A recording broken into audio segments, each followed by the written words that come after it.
இன்னைக்கு என்னோட ஹஸ்பண்டை சர்ப்ரைஸ் பண்ணலாம் அப்படின்னு சொல்லிட்டு ஒரு குயிக்காக அவங்களுக்கு பிடிச்ச மாதிரி தாங்க ப்ரௌனி செய்ய போகிறேன். அதுக்கு ஃபர்ஸ்ட் வந்து நான் டைரி மில்க் சாக்லேட் எடுத்துக்கிறேன். மெஷர்மெண்ட்ஸ் எல்லாமே டிஸ்கிரிப்ஷனில் இருக்குது, செக் பண்ணிக்கோங்க. ஸோ அதோட பட்டர் ஆட் பண்ணி டபுள் பாயிலிங் மெத்தடில் மெல்ட் பண்ணிக்கிறேன். அது மெல்ட் ஆனதுக்கப்புறம் அதோட கொஞ்சம் ஆயில் ஆட் பண்ணி மிக்ஸ் பண்ணிக்கிறேன். அதுக்கப்புறம் ஒரு மிக்சிங் பவுல் எடுத்து அதில் powder sugar plus egg add பண்ணி ரெண்டையும் பீட் பண்ணிக்கிறேன். நல்லா பீட் ஆனதுக்கப்புறம் நம்ம மெல்ட் பண்ணி வச்சிருக்க சாக்லேட் அதில் ஆட் பண்ணிடலாம். இப்போ வந்து கொஞ்சம் வெனிலா எசன்ஸ் அண்ட் கொஞ்சம் ரெட் ஃபுட் கலர் ஆட் பண்ணிடுறேன். எல்லாத்தையும் நல்லா பீட் பண்ணதுக்கப்புறம் லாஸ்ட்டாக நான் ஜலிச்சு வச்சிருக்க கொக்கோ பவுடர் மைதா ரெண்டையும் ஆட் பண்ணி லைட்டாக மிக்ஸ் பண்ணிட்டு ப்ரௌனி ட்ரேல வச்சிடலாம். மேலே கொஞ்சம் டெக்கரேஷனுக்காக ஒயிட் சாக்லேட் நான் ஆட் பண்ணுறேன், இது ஆப்ஷனல் தான்.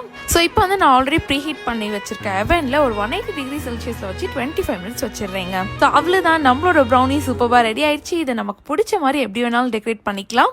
என்னோட ப்ரௌனி இன்னைக்கு ரொம்ப டேஸ்ட்டாக வந்திருக்கு. வெளியில் கிறிஸ்பியாகவும் உள்ள ஃபஜ்ஜியாகவும் சூப்பராகவே இருக்குது. நீங்களும் ட்ரை பண்ணி பாருங்கள்.